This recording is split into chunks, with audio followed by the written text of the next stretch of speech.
नमस्कार, स्वागत है आपका हमारे खास शो हरियाणा क्राइम स्टोरी में। अभी आपको अपनी स्क्रीन पर दिख रहे इस कपल को आप ध्यान से देखिए। दोनों पति पत्नी हैं। पति का नाम राहुल, उम्र 28 साल, पत्नी प्रीति अरोड़ा, उम्र 26 साल। पहले दोनों ने एक दूसरे को डेट किया और फिर लव मैरिज कर ली। शादी के बाद पति राहुल ने बल्लभगढ़ के सेक्टर 3 में कपड़ों की दुकान खोल ली और पत्नी नोएडा में जॉब कर रही थी। दोनों परिवार से भी अलग रहते थे। राहुल के पिता ने सेक्टर में नया मकान बना कर दिया था। पति पत्नी एक दूसरे के साथ इसी मकान में रहने लगे। अब तक की कहानी सुनकर आपको लगेगा कि सब एकदम ठीक है। दोनों की लव मैरिज है, दोनों एक दूसरे को अच्छे से समझते होंगे, परिवार का बोझ भी नहीं है, अकेले नए मकान में रहते हैं। पति कपड़ों का व्यापार करता है और पत्नी प्राइवेट जॉब करती है, यानी दोनों कमा भी रहे हैं। अभी कोई बच्चा भी नहीं है। कुल मिलाकर दोनों एक सुख शांति वाला शादीशुदा जीवन जीते दिखाई देते हैं। लेकिन कहानी जितनी सीधी और खुशहाल दिखती है, आगे चलकर असल में उतनी ही टेढ़ी और दुखदायी निकलती है। रविवार की सुबह खबर आई कि राहुल ने अपनी कपड़ों की दुकान के अंदर खुद ही अपनी जान ले ली। आप सोच कर देखिए, महज 2 साल शादी को हुए थे और पति ये कहते हुए जान दे देता है कि पत्नी मानसिक रूप से प्रताड़ित करती है। झाड़ू पोछा और बर्तन तक का काम करने के बाद भी उसको जीने नहीं देती और माँ बाप से अलग कर दिया है। बच्चा पैदा भी नहीं करना चाहती। इन सब बातों से तंग आकर मैं अपनी जान दे रहा हूँ। पति राहुल ने अपनी जान लेने से पहले खुद के इंस्टाग्राम अकाउंट पर एक छोटा सा वीडियो शेयर किया, जिसमें उसने ये सारी बातें रिकॉर्ड की और फिर अपनी जान दे दी। हैरानी की बात तो यह है कि राहुल ने अपनी पत्नी पर उसके साथ मारपीट तक करने का आरोप लगाया है। राहुल के पिता का कहना है कि शादी से पहले ही राहुल को पता चल गया था कि प्रीति लालची किस्म की महिला है, लेकिन उसने केस करने की धमकी देकर दबाव में राहुल से शादी की और शादी के बाद उसे अपने माँ बाप से अलग एक नए घर में शिफ्ट होने पर मजबूर किया। वहां भी उसके साथ हर छोटी बात पर झगड़ा करती, घर के काम करवाती और यहाँ तक कि जब राहुल बच्चा पैदा करने की कहता तो उसके लिए भी तैयार नहीं होती। राहुल तो अब इस दुनिया में नहीं रहा, लेकिन आप सोच कर देखिए, जिस राहुल ने घर वालों से ऊपर उठकर अपनी पसंद से प्रीति को चुना था और शादी के 2 साल बाद वो उसी प्रीति के बर्ताव से इतना परेशान हो गया कि उसने मौत को गले लगाना आसान समझा। स्थानीय पुलिस ने इस मामले में प्रीति और उसके परिजनों के खिलाफ एफआईआर दर्ज कर ली है। जल्द गिरफ्तारी भी हो सकती है। लेकिन आप अंत में सुनिए कि राहुल ने अपनी जान देने से पहले रिकॉर्ड किए वीडियो में अपनी पत्नी प्रीति को लेकर क्या कुछ कहा है और उसके पिता यानी प्रीति के ससुर अपनी बहू को लेकर क्या खुलासे कर रहे हैं। वो अपनी बीवी ज्योति और उसकी मम्मी वीना अरोड़ा और उसके पापा बिट्टू और उसकी बहन गीतू, इनकी वजह से उठा रहा हूँ। मुझे उन्होंने अब तक बहुत दुखी कर रखा है।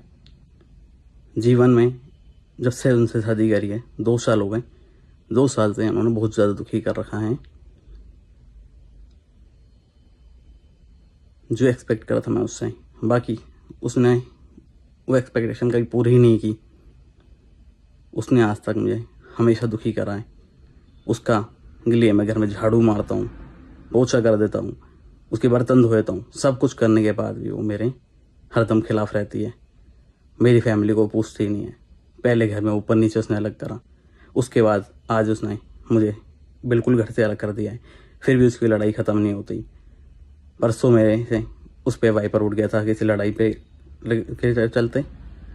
फिर उसने मेरे खिलाफ पुलिस दर्ज केस कराए। बाकी वो भगवान जानता है मैं कितना सही हूँ और वो कितनी सही है। बस मुझे आज के बाद उसके बाद के लिए कार्रवाई चाहिए। बाकी आज के बाद जो भी मेरा सब कुछ भी है वो सब मेरी बहन और माँ बाप का है और उसके खिलाफ सख्त से सख्त कार्रवाई की जाए। ये लव मैरिज थी और बाद में हाँ, जब उस लड़के को लगता था कि ये सही नहीं है तो उसको धमकी देती थी कि तूने मेरे को यूज़ करके छोड़ दिया, तू मेरे से ब्याह कैसे नहीं करेगा। और उससे ज़बरदस्ती ब्याह कर उसको ब्लैकमेल करती थी जी। उसको रोज़ कहती थी मुझे घुमाओ, मुझे खिलाओ। घर में रोटी नहीं बनाती थी, रोज़ उसको कहती थी बाहर लेके चलो। और 2-3 दिन खुश रहती थी जब उसको खिलाते पिलाते रहो। जब उसको नहीं लेके जाता था फिर उससे लड़ाई करती थी।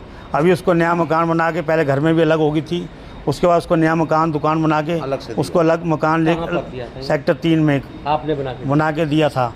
और उसके बेटे कितने हैं? मेरा एक ही बेटा और 2 बहन है जी। बेटी 2? मेरी 2 बेटियाँ, एक बेटा है। और मेरे बेटे को रोज़ प्रताड़ित करती थी, रोज़ आके लड़ती थी और कहते जो सैलरी लेती थी वो कहती सैलरी हम लेंगे। और क्या करती कुछ? वो नोएडा में नौकरी करती थी। नोएडा में?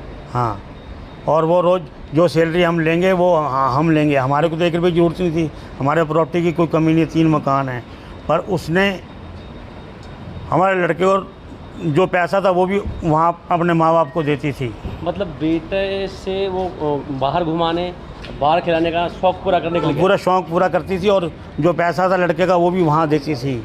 बेटा मना करता तो प्रताड़ित करती थी, और जो लड़का उसको मना करता था तो फिर उससे लड़ती थी, उसको नहीं लेके जाता था कहीं, तो रोज़ उसको परेशान करती थी। तो और दो कोई परेशान कर रहा था उसे और कोई परेशान नहीं कर रहा था, ये चारों ही परेशान करे। और इसकी एक बुआ है संभाल का, और ये सास ससुर तो हम माँ बाप है, हम तो उसको बेटे का भलाई करेंगे। हाँ, उसके सास ससुर, ये सास ससुर और बहन एक साली थी, सास ससुर, ये तीनों परेशान करते थे, तीनों परेशान करते। और एक इसकी बुआ की लड़की है समालका में, सिमी, वो थी, और उसकी माँ थी, और उसका दामाद था, वो लड़के को प्रताड़ित करते थे।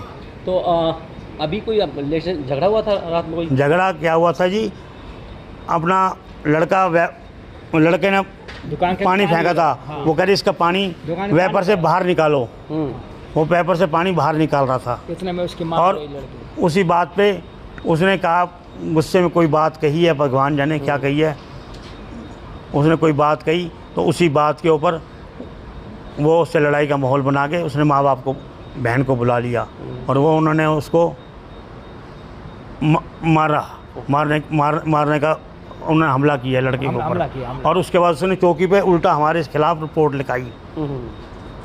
और उसके बाद लड़के ने कभी चौकी देखी नहीं थी, हमने कभी चौकी देखी नहीं थी, हमारे को चौकी में बैठा दिया। अच्छा। और कहती कि मैं तुम्हारे को जेल करवाऊंगी। और उसने कहने का अपनी बेइज्जती समझ के उसने इतना उकसा दिया। और सुबह उसको फ़ोन किया उसकी माँ को कि भाई क्या करना है, कोई जवाब नहीं दिया उसके बाद। ने ये घटना जो अंजाम दी, हाँ, इससे पहले आपसे कोई बात की, अपने दिल की कोई बात बताई आपसे? दिल से हमारी को कोई बात नहीं बताई, दिल की यही बात चल रही थी कि यही प्रताड़ित कर रहे थे, ये 2.5 साल से प्रताड़ित कर रहे। उस लड़के ने तो 2.5 साल बच्चा नहीं हुआ? उसने बच्चा कहती मैं बच्चा नहीं करूँगी। अच्छा। और तलाक भी नहीं दूँगी, और तेरे को मैं यूज़ करूँगी, और तनख्वाह भी नहीं दूँगी, और तेरे से पूरा खर्चा लूँगी। कितनी तनख्वाह रही होगी उसकी? 31 हज़ार सैलरी थी जी। और वो कहती मैं तेरे को पैसा भी नहीं दूंगी, और तेरे से पूरा खर्चा लूँगी। प्रताड़ित कर रहे थे सास ससुर, सब प्रताड़ित कर रहे थे, सब उसको प्रताड़ित कर रहे थे हद से ज़्यादा। और जिसकी वजह से उसने लिख के भी गया कि मेरे को साली, सास और ससुर, और इंस्टाग्राम में सुबह उसने वीडियो डाली है। और ये नोट मिला है, प्रेस नोट, सुसाइड नोट मिला है क्या? वो सोसाइटी नोट वीडियो डाली है उसने, मोबाइल पे डाली है। क्या चाहते हैं हम? ये चाहते हैं उनको कड़ी से कड़ी सज़ा होनी चाहिए, और उसको अरेस्ट किया जाए, और कड़ी से सही सज़ा। और इसकी समालके में बुआ और उसकी लड़की है और दामाद हैं, उन्होंने हमारे लड़के को भी प्रताड़ित किया है।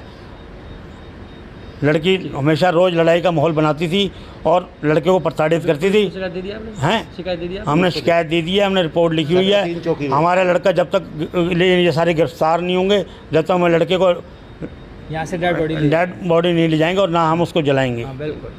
हमारे को ये सारे इंसाफ चाहिए, हमारे को सारे अपना, इनको कड़ी से कड़ी सज़ा दी जाए। जो इन्होंने हमारे लड़के को फंसाया है, इनको मारा है।